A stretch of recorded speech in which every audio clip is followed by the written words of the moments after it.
Karibu tena mtazamaji wa The World News katika kipindi hiki cha ulimwengu wa siasa. Mimi ni Adam Hussein. Lakini wakati huu tunatazama gumzo lililotokea wiki hii ambapo rais wa Marekani Donald Trump amewakataa wahamiaji kutoka nchi masikini. Katika mitandao mbalimbali ya kijamii pamoja na vyombo vya habari vya kimataifa imeelezwa kwamba rais wa Marekani amezua gumzo, huku baadhi ya wachambuzi wakisema ni moja kati ya jambo ambalo linazuia haki za kibinadamu.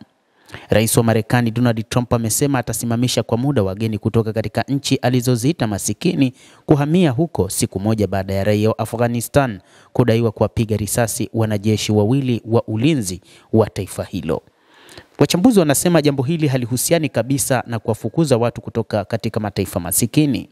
Katika mtandao wake wa kijamii wa Truth Social, Rais Donald Trump alisema atabatilisha maombi ya mamilioni ya wahamiaji yaliyoidhinishwa na utawala wa rais wa zamani Joe Biden.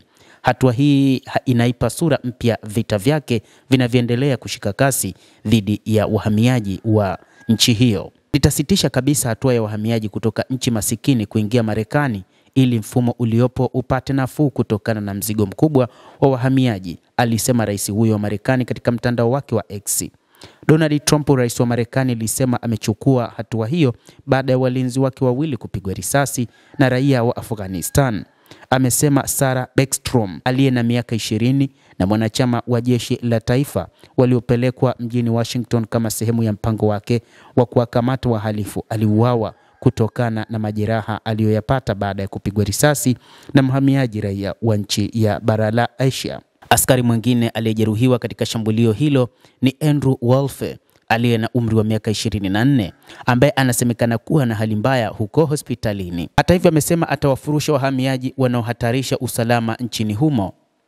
Rais wa Marekani amesema kwamba tayari maafisa ujasusi wameanzisha uchunguzi juu ya kisa hicho na tayari wamemtambua mshukiwa wa tukio hilo, ambaye ni kijana wa miaka 29, Rahmanullah Lakanwal, aliyewahi kufanya kazi na kikosi cha Marekani cha Zero Units nchini Afghanistan kinachoshirikiana na shirika la ujasusi la Marekani CIA katika masuala ya kupambana na ugaidi.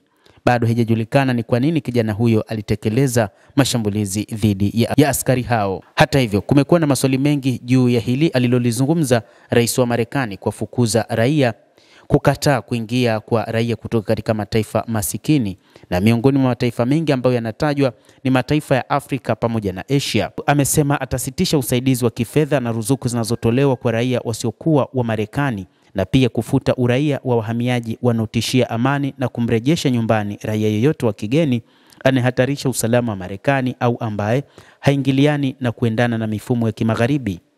Wakati huo huo, Joseph Edlow, mkurugenzi wa huduma za uraia na uhamiaji nchini Marekani, amesema ametoa amri ya idara yake kupitia hadhi ya uhamiaji aina ya green card na kila mkazi wa taifa hilo kutoka nchi 19 husika zilizotajwa na Trump, ikiwa ni pamoja na Cuba, Haiti, Iran, Myanmar na Afghanistan. Kwingineko, mashirika ya Umoja wa Mataifa yameendelea kuishinikiza Marekani kuridhia waomba hifadhi kuingia nchini humo kwa kufuata njia zinazohitajika. Umoja huo pia umeitaka Marekani kuheshimu mkataba wa uhamiaji uliotiwa saini mwaka 1953 unaohimiza ulinzi wa wahamiaji chini ya sheria za kimataifa. Hata hivyo, imeelezwa kwamba suala la kuwafukuza ama kutowahitaji raia kutoka katika mataifa masikini ni suala la uvunjifu wa haki za kibinadamu. Mtazamaji, endelea kutufuatilia, lakini usisahau kulike, usisahau kucomment, kadhalika na kusubscribe channel yetu hii ili upate habari hizi kwa mapana hapa The World News. Mimi ni Adam Hussein, endelea kuwa nasi wakati wote, endelea kutufuatilia, utaweza kufahamu nini kinajiri ulimwenguni.